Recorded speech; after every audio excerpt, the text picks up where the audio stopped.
Hey, what's up? Galatians 4 today.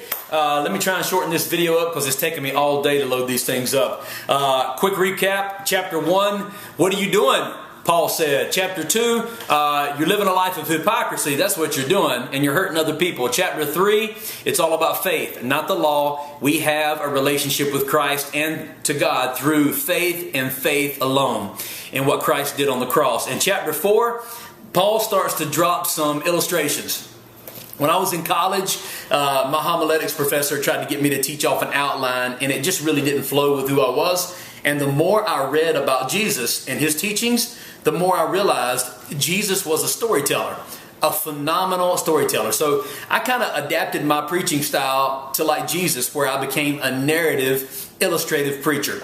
And so chapter 4 is kind of cool because Paul drops one of those stories here, one of these illustrations. Check it out. In Galatians 4, Verse 19, Paul says, "Oh, my dear children, I feel as if I'm going through labor pains for you again, and they will continue until Christ is fully developed in you." Now, I love that because Paul illustrates the way the church should feel about lost people.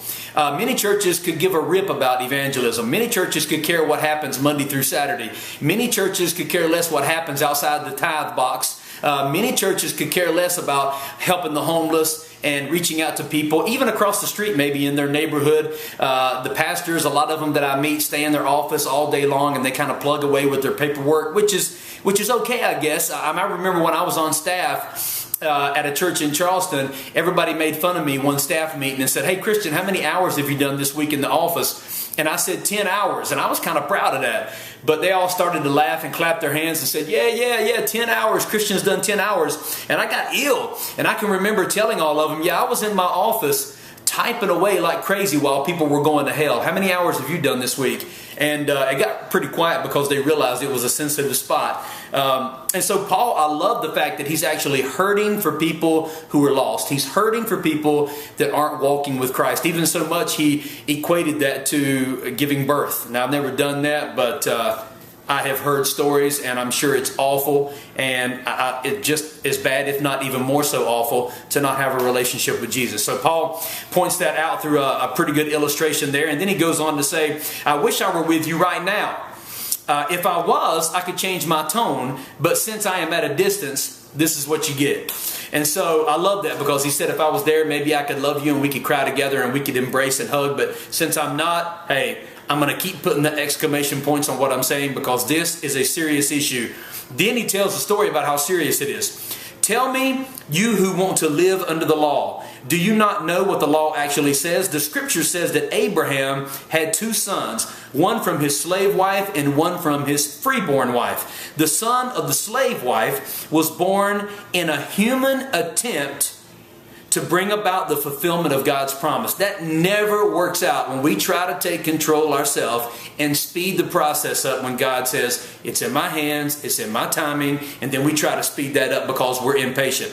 And then the other woman, Sarah, she had a son, Isaac, and he represented basically the freedom that went along with God's promise. And so you have two sons, Ishmael and Isaac.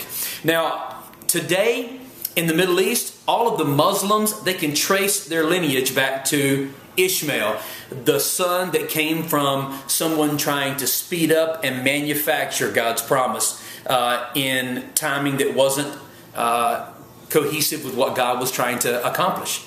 And the people in Jerusalem, and even who we are today, we represent Isaac, the son of freedom.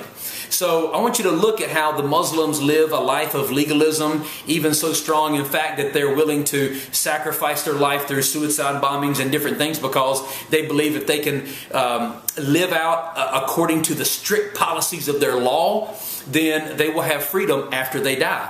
And those of us that believe what we believe that our freedom comes through Jesus Christ and having faith. And it brings us so much more peace. And it brings us so much more stability and so much more success. And I think what Paul's trying to say is there is a legacy that goes all the way back to the beginning of time. And that legacy is damaging people even today in the church of Galatia.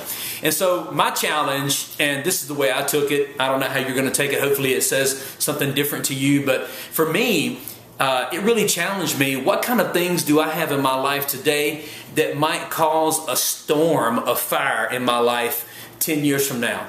15 years from now? What kind of things do I have in my life today that I need to confront, that I'm going to be leaving a legacy to my children, maybe even next year? The choices that I make today will always impact someone tomorrow.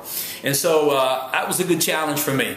Thousands and thousands of years ago, someone made a choice to try to speed up God's promise. And it is still impacting people in a negative way today. And it was impacting people in a negative way at the church of Galatia. And so Paul really breaks it down in a really cool way. It challenged me to confront the issues that I have today so I can have a brighter tomorrow. So hopefully it challenged you. Hopefully this video is short enough for me to get it online on time. I love you. Hope you're enjoying Galatians 5 tomorrow. Peace.